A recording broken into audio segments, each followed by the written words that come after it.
Bonjour à tous, j'espère que vous allez bien. Aujourd'hui on se retrouve pour une toute nouvelle vidéo. On va faire le débrief de la rencontre entre le Barça et Newcastle. Victoire 2-1 pour le Barça. Victoire vraiment très importante. Juste avant de commencer la vidéo, n'hésitez pas à la liker, à la commenter, à la partager, à vous abonner à la chaîne et à activer la cloche, ça m'aide vraiment énormément. Merci à tous ceux qui le feront. On va commencer directement ce débrief par la composition alignée par Hansi Flick. Globalement, c'était la composition que j'avais donnée sur mon 11 idéal. Le seul changement qu'il y a eu, c'est Araujo à la place de Christensen. Araujo sur lequel on reviendra sur les joueurs. Et pour une fois, c'est pas en négatif. Donc, préparez-vous parce que vous n'entendrez probablement pas beaucoup de bien de Araujo sur cette chaîne. Non, plus sérieusement, donc c'était concernant la composition, j'étais très satisfait, Flick a fait ce que je voulais. Bon, j'aurais bien évidemment préféré Christensen, ça semble logique, mais on va dire que sinon ça restait vraiment bien et c'est resté ce qu'il fallait aligner pour moi face à cette équipe de Newcastle. On rentre directement dans le match. Alors, première chose qui a été flagrante, le pressing de Newcastle complètement étouffant. Je dirais qu'on n'a pas vu la balle pendant 10 minutes, voilà, très honnêtement, on était vraiment compressés, mais compressés jusqu'à la mort, et on a été, je trouve, inférieur à Newcastle pendant 30 minutes.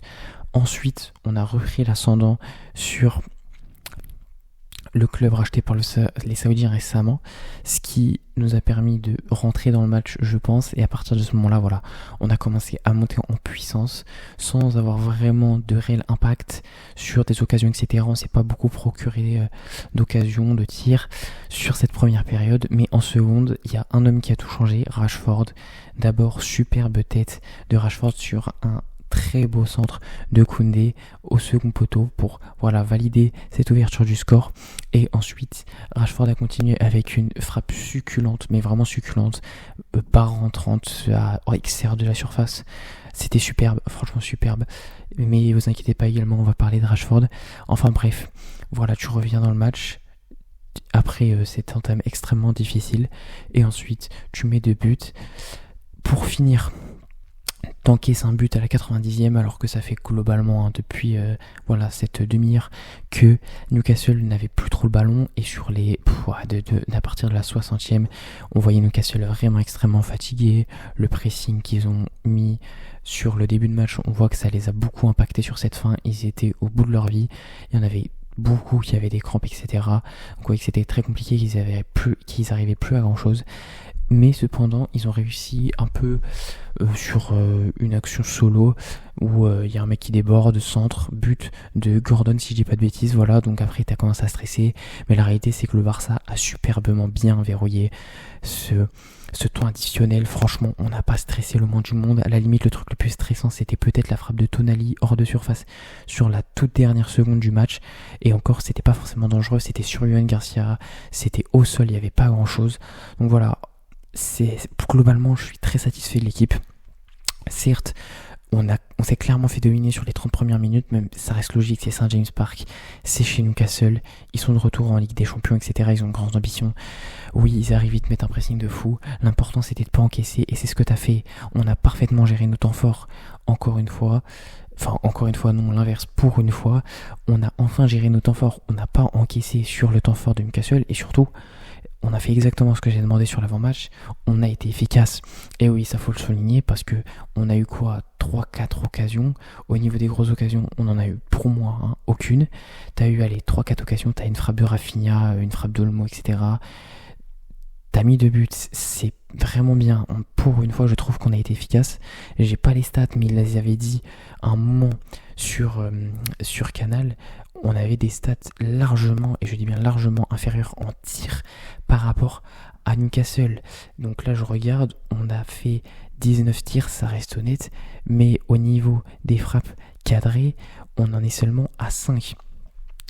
Newcastle, ils en sont à 6 pour 6 tirs cadrés. On a un total de IG de 1,31. Newcastle est à 1,46.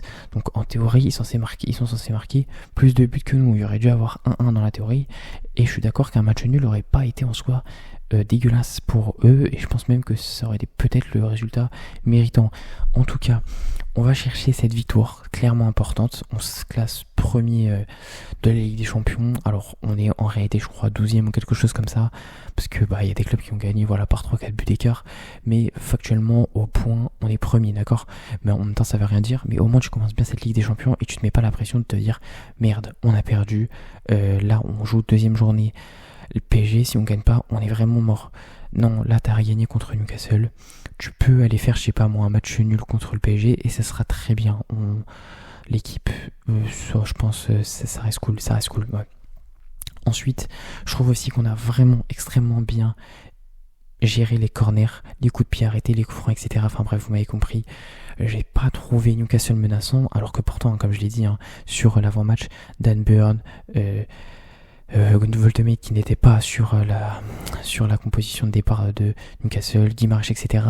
Tous ceux que j'ai cités, et j'ai oublié aussi Cher, enfin bref, il y en a d'autres, ils font au moins 1m90, donc c'est une équipe extrêmement grande, et pourtant j'ai trouvé que on n'a pas du tout été inquiété sur les coups de pied arrêtés, on les a extrêmement bien gérés, on n'a pas sué, pas comme face à l'Inter où on était constamment en difficulté, là on dégageait tranquillement, et voilà, c'est tout. Donc non, globalement, très satisfait de ce match. Tu vas chercher les 3 points à Newcastle, même si ta performance, elle est pas historique, voilà, tu mets pas une baffe, tu ne proposes pas le jeu le plus flamboyant, etc. Mais tu as quand même proposé une seconde mi-temps d'extrême qualité qui prouve que voilà, même dans des déplacements compliqués, tu vas chercher une bonne performance, parce que la performance du Barça sur la première mi-temps, même si t'es dominé, elle est pas honteuse. T'es inférieur parce que Newcastle, voilà, a tout donné. Et même comme ça, tu prends pas de but. Donc c'est pour moi un match de champion d'Europe. Déplacement compliqué, tu vas gagner. Oui, c'est que 2-1 entre guillemets. Mais regardez, je peux vous en citer plein. City qui est à domicile contre Naples, qui est à 10 quasiment tout le match, ils ont gagné que 2-0. Donc pareil, Liverpool à domicile contre l'Atlético, 3-2, victoire à la dernière seconde. Donc franchement, il n'y a pas à dire, le Barça a fait une excellente opération et moi je suis extrêmement fier et il n'y a pour moi que du positif à ressortir de cette rencontre. Clairement. Ensuite, passons aux joueurs. On va directement compenser, bien évidemment, par Rashford, homme du match sans aucun conteste. Si vous dites l'inverse, regardez le match, je vous en supplie. Je pense que vous avez loupé des choses, etc. C'est pas possible, il y a un truc là. Que dire en fait de Rashford ? En fait, son match, il est un peu en demi-teinte. Sa première mi-temps, il a essayé des choses, je l'ai trouvé un peu percutant, etc. Mais je trouvais que c'était difficile, il n'arrivait pas trop à passer Trippier. Il avait, je trouve, un peu de mal dans les jambes, vous voyez. Il faisait un peu comme Rafinha en fait. Au final, il n'arrivait pas à avoir ce dernier geste, mais surtout à dribbler. On voyait qu'il était un peu emprunté, etc. Mais ça restait quand même extrêmement intéressant. On voyait qu'il essayait beaucoup. Et moi, ça me plaisait. Personnellement, il y avait un investissement qui retenait mon attention. Et en seconde mi-temps, voilà, quand tu t'investis, etc., t'es forcément récompensé en fait, c'est le principe, et c'est doublé, et c'est pas des tapines de merde ou des pénaltys de con. Non, il va te chercher une frappe magnifique extérieure de surface et une belle tête, il faut aller la mettre, croyez pas qu'elle est simple. Il est dos au but, il va chercher second poteau, faut vraiment avoir la bonne touche pour mettre cette tête. Donc non, Rashford, comme je l'ai dit, il continue de monter en puissance, doublé, je pense sérieusement que là ça l'a libéré et que sur les prochains matchs et même sur la saison, on va voir Rashford Prime 2022. Restez branchés. Ensuite, j'ai parlé de Rafinha. Pour moi, seul match mauvais de cette rencontre que je pourrais retenir très clairement. Un peu comme Rashford en première mi-temps, très emprunté, toujours dans les mauvais choix. Il n'a pas réussi à faire grand chose, il était toujours à contresens dans le jeu. Quand il fallait tirer, il tirait pas. Il essayait de dribbler, il n'y arrivait pas. Il perdait beaucoup de ballons. Rafinha a perdu tellement de ballons parce qu'il a essayé de dribbler, ça passait pas. Il y avait beaucoup de mauvais choix, j'ai trouvé. Bon, après, franchement, je suis déçu. Oui, je suis déçu de son match parce que je m'attendais à ce que ça soit le leader. Mais pas grave, Rafinha, tu peux faire sortir un mauvais match, c'est pas grave, ça arrive à tout le monde. Dans son attitude, moi je l'ai quand même trouvé bon. Il a essayé de presser, il a pressé, etc. Il a donné de lui-même, donc c'est le plus important. Mais voilà, faut quand même souligner que le match de Rafinha est complètement raté. Il n'y a pas d'autre mot.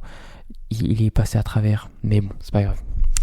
Ensuite, joueur extrêmement décrié sur ce début de saison, Jules Koundé, qui a été littéralement un bloc de fer ce soir. Il n'y a pas d'autre mot, je pense, en fait, littéralement. Il est quand même arrivé à littéralement, je pense, surtout sur la seconde mi-temps, à défendre tout le monde. C'est-à-dire que personne ne passait sur son côté, il récupérait systématiquement la balle. Il y avait un joueur qui arrivait, boum, il se prenait un mur, il était par terre, Koundé avait la balle et il jouait. Il jouait tout droit. Et également, il a fait de superbes passes, j'ai trouvé. Koundé a été extrêmement bon dans les passes. Il a donné vraiment pas mal de ballons en profondeur.